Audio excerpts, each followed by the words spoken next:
여러분, 교회의 존재 목적이 무엇일까요? 교회의 존재 목적.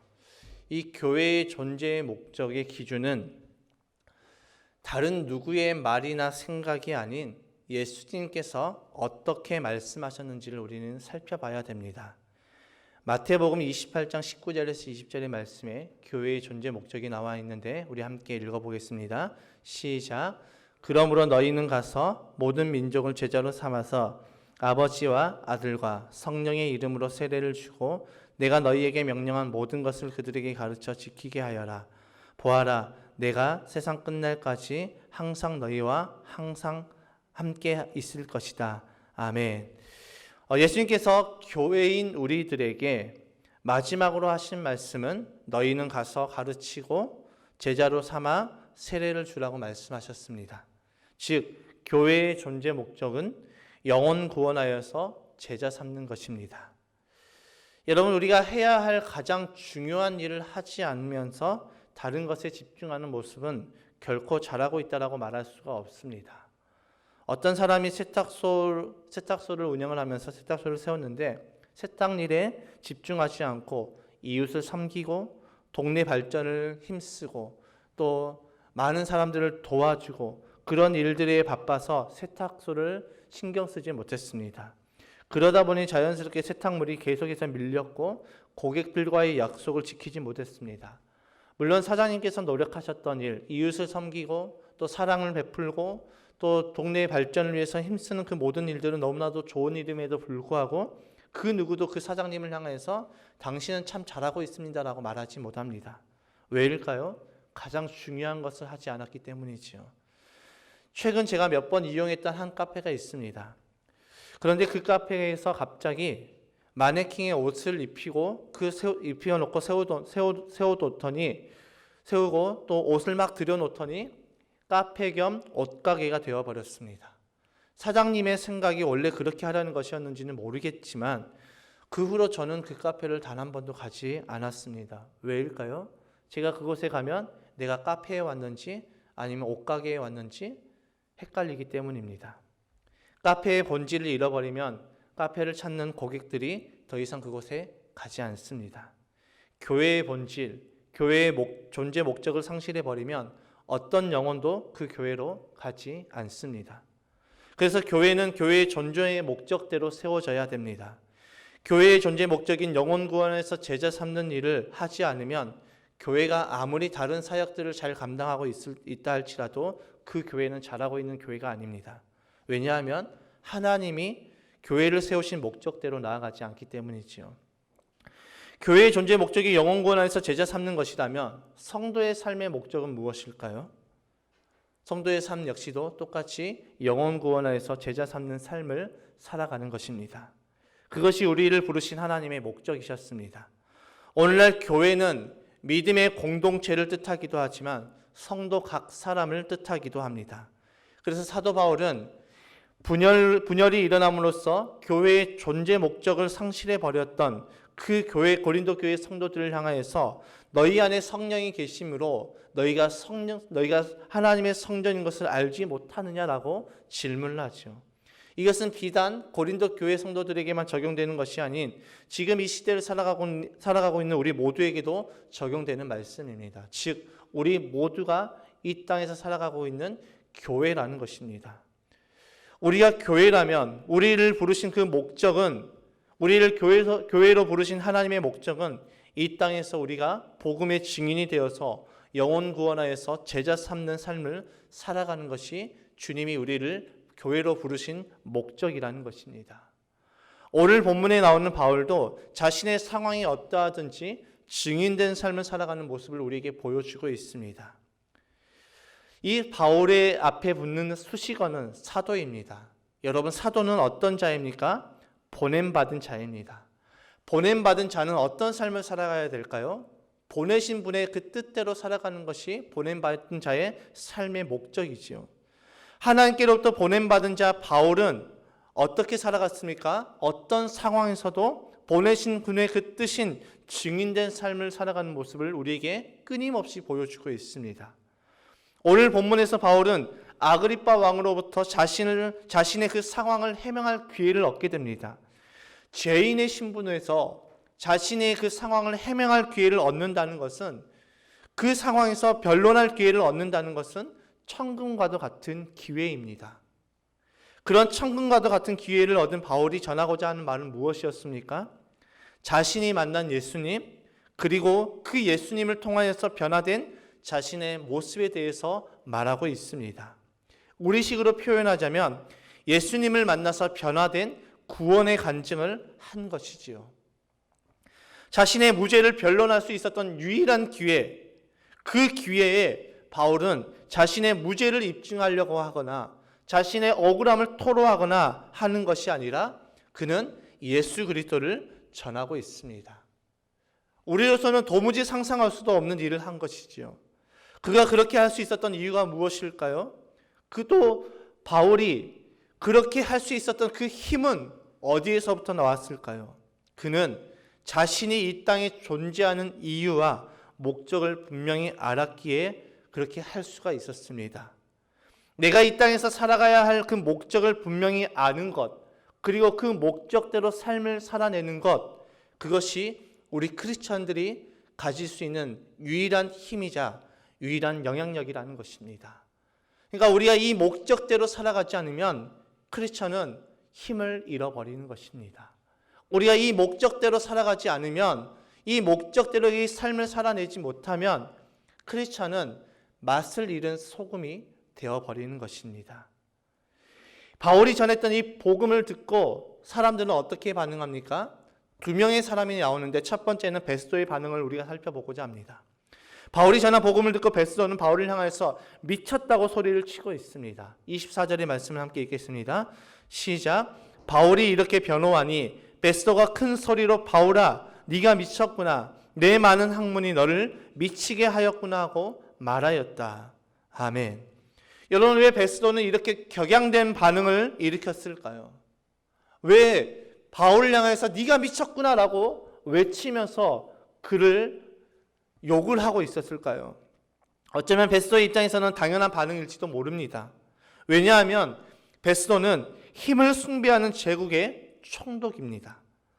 그런 그가 세상을 구원하려 죽음을 택한 예수 그리스도를 이해할 수가 없었던 것이지요. 세상을 구원하려면 강력한 힘으로 모든 나라를 찍어 눌러서 발 아래로 두어야 되는데, 십자가에서 너무도 초라하게 죽어갔던 그 예수가 세상을 구원할 메시아라는 말은 자신의 입장에서는 도무지 이해할 수가 없었던 것입니다. 그래서 성경은 우리에게 이렇게 말을 하지요. 고린도전서 1장 18절의 말씀에 이렇게 기록되어 있습니다. 함께 읽겠습니다. 시작. 십자가의 말씀이 멸망할 자들에게는 어리석은 것이지만 구원을 받은 사람인 우리에게는 하나님의 능력입니다. 아멘. 여러분, 세상이 보기에는 너무도 초라하고 너무도 어리석어 보이는 그 십자가 사건이, 우리가 그토록 소망을 두고 있는 그 예수 그리스도의 그 복음이, 부활의 소망이 구원을 받는 우리에게는 소망이 되며 하나님의 능력이 되지만 세상이 보기에는 너무나도 어리석고 너무나도 한심해 보일 수 있다라는 것입니다. 그렇기 때문에 베스도는 이렇게 격양된 반응을 일으켰던 것이지요. 두 번째, 아그리빠의 반응은 어떻습니까? 이 아그리빠는 어떤 사람이냐면 헤롯의 후손으로서 바울의 말을 모두 다 이해했던 상황입니다. 그리고 그는 유대인의 문제를 더 잘 이해했고 예언자들을 믿었던 사람입니다. 27절의 말씀 함께 읽겠습니다. 시작. 아그리빠 임금님, 예언자들을 믿으십니까? 믿으시는 줄 압니다. 아멘. 바울의 이 말을 통해서 그가 예언자들을 믿는 사람이었음을 증명해 줍니다. 오늘날로 따지면 이 아그리빠는 교회를 다니는 사람 정도로 우리가 이해해 볼 수 있습니다. 그런 그가 바울이 전했던 그 복음을 듣고 어떻게 반응합니까? 28절의 말씀을 함께 읽겠습니다. 시작. 그러자 아그리빠 왕이 바울에게 말하였다. 그대가 짧은 말로 나를 설득해서 그리스도인이 되게 하려고 하는가? 여러분, 이 말은 바울을 향하여서 질문하는 말이 아닙니다.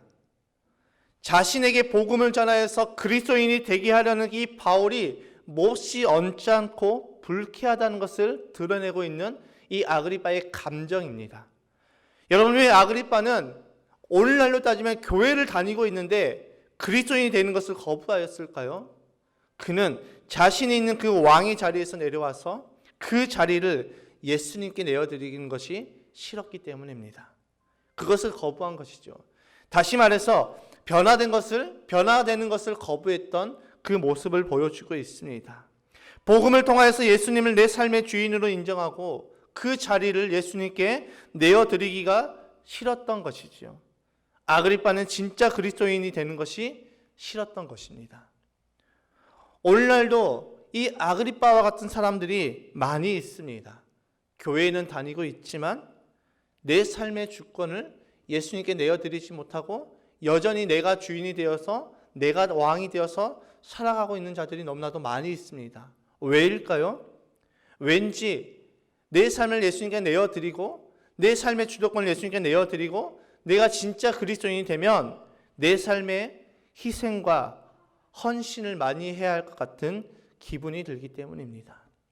그래서 그런 사람들은 어떻습니까? 예수를 믿는다는 말에, 예수를 믿으면 복 받는다는 말에 교회는 왔다 갔다 하지만 여전히 내가 주인 되어서 여전히 내가 왕이 되어서 살아가고 있습니다. 혹시라도 내가 변화가 될까 봐 두려워하는 정말 이상한 두려움에 사로잡혀 살아가고 있습니다. 여러분, 우리는 왜 증인이 되어야 될까요? 왜 우리는 복음으로 변화가 되어서 이 땅에서 증인된 삶을 살아가야 하는 것일까요? 그 이유는 다른 것이 있지 않습니다. 예수님께서 명령하셨기 때문이죠. 마태복음 28장 19절에 20절의 말씀을 다시 한번 읽어보겠습니다. 시작. 그러므로 너희는 가서 모든 민족을 제자로 삼아서 아버지와 아들과 성령의 이름으로 세례를 주고 내가 너희에게 명령한 모든 것을 그들에게 가르쳐 지키게 하여라. 보아라, 내가 세상 끝날까지 항상 너희와 함께 있을 것이다. 아멘. 여러분, 예수님께서는 우리에게 너희는 가서 모든 민족을 제자로 삼고 세례를 주고 가르쳐 지키게 하라고 명령하고 계십니다. 예수님 단순히 명령하고 끝나버린 것이 아니라 우리에게 명령하시고 우리에게 그렇게 살아가라고 말씀하시고 우리를 내버려 두지 않으십니다. 세상 끝날까지 우리와 항상 함께 하시겠다라고 약속의 말씀을 주십니다. 여러분, 세상 끝날까지 우리와 항상 함께 하겠다는 그 말씀에 가지고 있는 그 뜻이 무엇일까요? 그 의미가 무엇일까요? 그것은 우리에게 그렇게 살아가라고 말씀하시고 우리가 복음의 증인으로 살아갈 수 있는 그 능력을 우리에게 부어주시겠다는 뜻입니다. 우리가 이 땅에서 증인이 되어야 될 그 이유는 첫 번째는 예수님의 명령 때문이고 그리고 두 번째는 예수님께서 그 능력을 우리에게 부어주셨기 때문이죠. 사도행전을 보면 주님 오실 때에 관하여서 질문을 하는 제자들에게 말씀하시는 예수님의 모습을 볼 수가 있습니다. 사도행전 1장 6절의 말씀 함께 읽겠습니다. 시작. 사도들이 한자리에 모였을 때 예수께 여쭈었다. 주님께서 이스라엘에게 나라를 되찾아 주실 때가 바로 지금입니까? 이 당시 제자들의 관심은 오직 이스라엘의 재건이었습니다. 언제 이스라엘이 재건되는가? 언제 우리가 따라다니는 이 예수님이 왕이 되어서 우리를 괴롭혔던 모든 나라를 다 땅에 엎드려뜨리고 우리 이스라엘을 다시 한번 찬란하게 빛나게 할 것인가? 여기에 관심을 갖고 있었습니다. 그런 제자들에게 예수님께서 사명을 주시죠. 사도행전 1장 7절에서 8절의 말씀을 읽겠습니다. 시작. 예수께서 그들에게 말씀하셨다. 때나 시기는 아버지께서 아버지의 권한으로 정하신 것이니 너희가 알 바가 아니다. 그러나 성령이 너희에게 내리시면 너희는 능력을 받고 예루살렘과 온 유대와 사마리아에서 그리고 마침내 땅 끝에까지 이르러 내 증인이 될 것이다. 아멘. 사명을 주신 예수님께서 앞서 우리가 함께 봤던 이 말씀, 마태복음 28장 20절의 그 약속의 말씀에 대한 비밀을 풀어주시지요. 얘들아, 나는 승천하지만 성령님이 너희에게 오시면 너희는 성령님의 그 능력으로 증인된 삶을 살게 될 것이라고 말씀하여 주십니다. 내가 너희와 항상 함께 있겠다라는 그 약속의 말씀은 우리 안에 성령님을 보내주심으로 말미암아 성령님께서 너희와 항상 함께함으로 너희는 이 땅에서 증인된 삶을 살아갈 때 너희 혼자가 아니라고 말씀하여 주시는 것입니다. 즉 성령의 능력은 다른 것이 아니라 우리의 삶이 증인된 삶으로 바뀌는 것입니다. 그리고 그 능력은 위에서부터 임하는 것입니다. 예수님의 말씀을 듣고 성령의 임재하심을 기다리다가 오순절 성령 강림이 임할 때 성령의 능력을 받은 제자들은 어떻게 되었습니까? 예수 그리스도의 증인이 되었습니다. 그런데 우리가 이 땅에서 증인되어서 살아가는 삶은 그렇게 쉽지만은 않습니다. 왜일까요? 복음은 역사 이래 단 한 번도 환영을 받은 적이 없기 때문입니다. 여러분, 복음은 늘 거절당했습니다. 심지어 메시아를 기다리는 그 유대인들조차도 복음을 거부했고 복음이신 예수 그리스도를 십자가에 못 박아 죽였습니다. 복음을 전할 때 우리가 복음을 전하고 우리가 복음의 증인되어서 살아갈 때 우리를 가로막는 것이 있습니다. 그것이 무엇입니까? 두려움이지요. 제가 가정교회로 전환을 하고 VIP를 위해서 기도하다 보니 자연스럽게 저의 시선이 이제는 제 안에 머물러 있는 것이 아니라 저희 교회 안에만 머물러 있는 것이 아니라 이제는 비신자들 혹은 또 신앙생활을 쉬는 사람들에게로 향하게 되었습니다. 그래서 그들을 만나고 함께 교제를 하지만 복음을 전하는 것이 쉽지만은 않습니다. 왜 그럴까요? 제가 비신자를 섬기고 신앙생활을 쉬는 사람들을 섬기면서 복음을 전하려고 할 때마다 제 안에 두려움이 있다는 것을 보게 되었습니다. 어떤 두려움입니까? 거절에 대한 두려움입니다. 첫 번째 거절이죠. 사람은 늘 거절에 대한 두려움이 있습니다. 그래서 많은 사람들은 이런 거절당할 일들을 만들지 않으려고 합니다. 그런데 복음의 증인되어서 살아가려면 늘 이 거절당하는 일들이 우리에게 있습니다. 그러니 복음을 전하는 것이 우리에게 두렵게 되는 것이죠. 두 번째로 수치입니다. 예전에 제가 학교 앞 전도를 하면서 경험했던 일들을 설교 시간에 말씀드렸던 적이 있었죠. 학교 선생님들이 화를 내면서 저를 쫓아내시고 또 어떤 아이는 제 앞에서 가르침을 kak퇴 뱉고 또 친구들과 웃으면서 들어가는 그 모습들을 바라보면서 참 제 기분이 그렇게 좋지는 않더라고요. 이런 경험들이 있다 보니까 혹시 복음을 전하다가 또 이와 같은 경험을 하게 되는 것은 아닐까 하는 두려움이 생깁니다. 오늘 본문에서도 바울은 복음을 전하다가 어떻게 되었습니까? 네가 미쳤구나 라는 소리를 들었지요.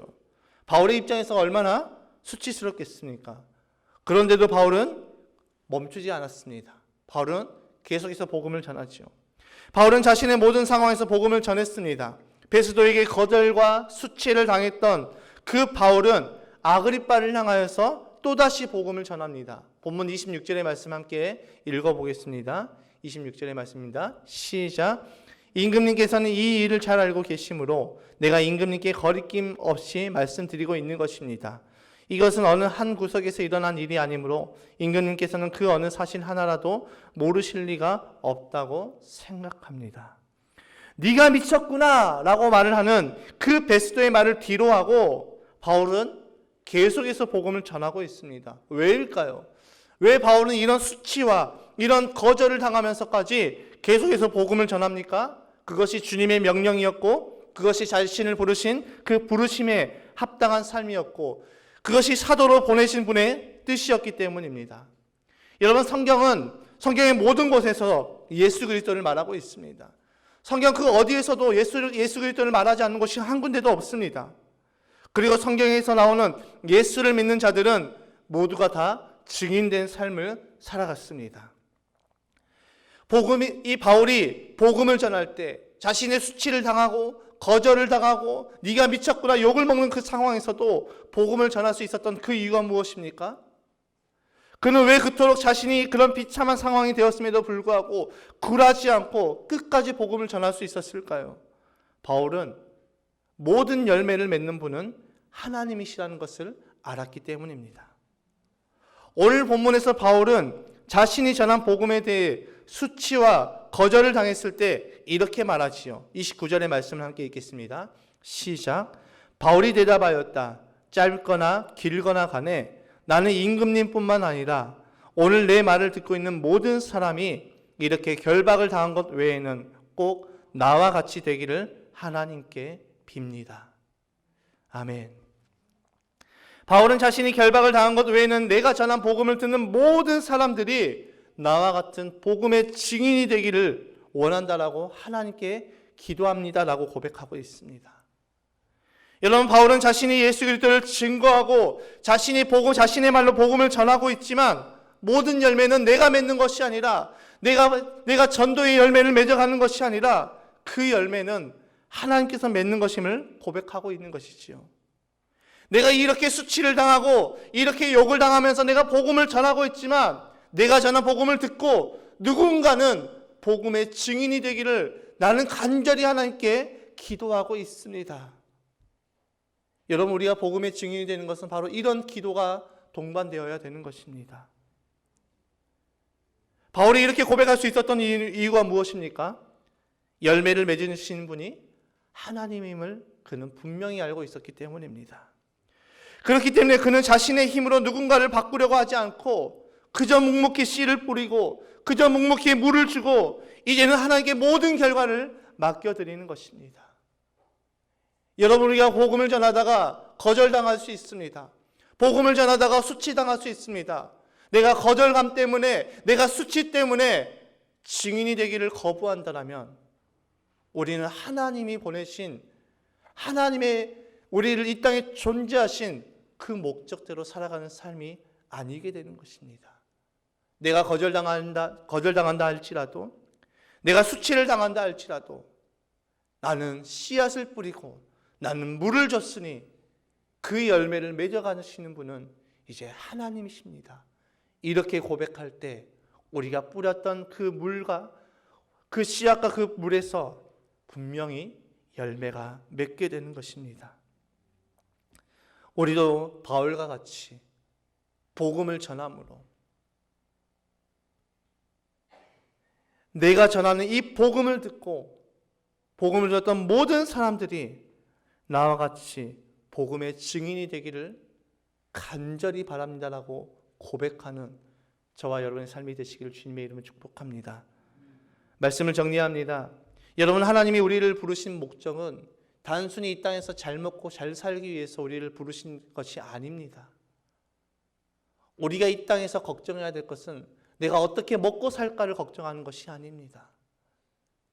우리를 부르신 그 목적대로 내가 어떻게 살아갈 것인가, 우리는 여기에 집중해야 되는 것입니다. 주님은 우리를 부르신 목적이 단순히 우리가 이 땅에서 먹고 살기 위해서 우리를 부르신 것이 아니라 우리에게 증인의 삶을 살아가게 하기 위해서 우리를 부르셨습니다. 그것이 우리의 삶의 목적이고 그것이 우리 크리스천의 존재 목적이고 그것이 교회의 존재 목적입니다. 우리가 삶의 분명한 목적을 잃어버리면 그 삶에는 아무런 파워가 없습니다. 그리고 그 삶은 제대로 살아가는 삶이 되지 못합니다. 바울은 오늘 자신의 모든 상황에서 복음의 증인이 될 수 있었던 그 이유가 그는 자신의 삶의 목적을 분명히 알았기 때문이죠. 우리의 존재 목적은 예수 그리스도의 증인입니다. 이 말은 내 삶은 완전히 사라지고 오직 예수님만 나타내고 높이라는 말이 아닙니다. 나의 삶 그대로를 통하여서 예수 그리스도가 나타나는 삶을 말하는 것입니다. 우리는 우리의 삶을 통하여서 우리의 이웃들에게, 하나님을 믿지 않는 사람들에게, 예수님을 모르는 사람들에게 예수 그리스도를 나타내야 됩니다. 그렇기 때문에 우리는 말씀대로 살아내는 연습을, 훈련을 해야 되는 것입니다. 우리가 그런 삶을 살아가기 위해서 우리가 명심하고 붙잡아야 될 것이 있습니다. 첫 번째는 증인의 삶은 성령의 능력으로 살아가는 것입니다. 우리의 능력으로는 우리는 증인이 될 수가 없습니다. 우리의 능력으로 우리는 증인된 삶을 살아갈 수가 없습니다. 증인은 오직 성령의 능력으로 가능합니다. 예수님께서 말씀하셨습니다. 오직 성령이 너희에게 임하면 너희가 권능을 받고 너희는 나의 증인이 될 것이다. 증인의 삶은 나의 능력으로 살아가는 것이 아니라 성령의 능력으로 살아가는 것입니다. 그렇게 우리는 날마다 성령의 충만함을 구해야 되는 것입니다. 두 번째로 전도의 시작은 VIP입니다. 여러분, 예수님을 증거하는 것, 예수님을 증언하는 것은 다른 말로 표현하면 전도입니다. 여러분, 전도의 시작은 VIP입니다. 우리의 전도는 믿는 사람을 전도하는 것이 아니라 가만 놔두면 지옥으로 가는 그 영혼들에게 복음을 전하여서 천국으로 돌이키는 것이 우리가 해야 할 일입니다. 그렇기에 우리는 VIP가 있어야 됩니다. VIP가 없으면 누구에게 복음을 전하고 누구에게 증인된 삶을 살아갈 것입니까? 우리의 VIP를 찾으시기를 간절하게 소망하고 강력하게 권면해 드립니다. 아직도 VIP를 찾지 못하신 분들은 꼭 내 주변에 가만 놔두면 지옥에 가는 그런 VIP들을 세우시기를 부탁드립니다. 그리고 우리가 이제 VIP를 세웠다면 그 VIP를 위해서 기도하고 그들을 섬김으로 목장으로까지 초대할 수 있는 축복의 통로가 되시기를 주님의 이름으로 축복합니다. 우리가 만나는 모든 사람이 우리의 VIP가 될 수 있습니다. 바울도 만나는 모든 사람이 자신의 VIP였습니다. 그리고 그는 복음을 전했고 증인된 삶을 살아갔습니다. 우리도 우리의 삶 속에서 만나는 모든 비신자들이 우리의 VIP가 되고 그들을 위해서 기도하고 섬김으로 증인된 삶을 살아가는 우리 모두가 되시기를 주님의 이름으로 축복합니다. 마지막으로 세 번째는 열매는 하나님이 맺으십니다. 여러분, 전도가 우리에게 불편하고 부담스러운 이유는 마치 열매도 우리가 맺어야 할 것 같기 때문입니다. 그러나 성경은 분명하게 말씀하고 있습니다. 열매는 하나님이 맺으십니다. 고린도전서 3장 6절에서 7절의 말씀 함께 읽겠습니다. 시작. 나는 심고 아볼로는 물을 주었습니다. 그러나 하나님께서 자라게 하셨습니다. 그러므로 심는 사람이나 물 주는 사람은 아무것도 아니요 자라게 하시는 분은 하나님이십니다. 아멘. 여러분, 우리가 빕스를 위해서 기도하고 그들에게 복음을 전하는 것은 씨를 뿌리고 물을 주는 것입니다. 그리고 이제 열매를 자라게 하고 열매를 맺는 것은 이제 하나님께서 하실 것입니다. 우리가 증인으로서 하는 일은 열매를 맺히는 것이 아니라 씨를 뿌리고 물을 주는 것입니다. 그 외의 모든 것은 하나님께 맡겨드립시다. 사도 바울의 고백을 기억합시다. 오늘 이 자리에서 복음을 듣는 모든 사람들이 나와 같이 되기를 하나님께 빕니다. 우리도 우리의 빕스를 위해서 기도하고 복음을 전하고 나와 같이 되기를 기도합시다. 그리하면 하나님의 때에 하나님께서 분명 열매를 맺게 하십니다. 그런데 우리가 기도하지 않으면 하나님도 일하시지 않습니다. 여러분, 교회는 건물이 아니라 우리 각 사람이 교회입니다. 교회의 존재 목적은 영혼 구원하여 제자 삼는 것입니다. 우리의 삶의 목적이 이 땅에서의 성공에 있는 것이 아니라 우리는 이 땅에서 증인된 삶을 살아감으로 영혼 구원해서 제자 삼는 우리의 삶이 우리의 목장이 우리의 교회가 되기를 주님의 이름으로 축복합니다. 여러분, 우리가 증인입니다. 그 사실을 꼭 잊지 아니하고 날마다 우리의 삶에서 씨를 뿌리고 물을 주는 삶이 되시기를 주님의 이름으로 축복합니다.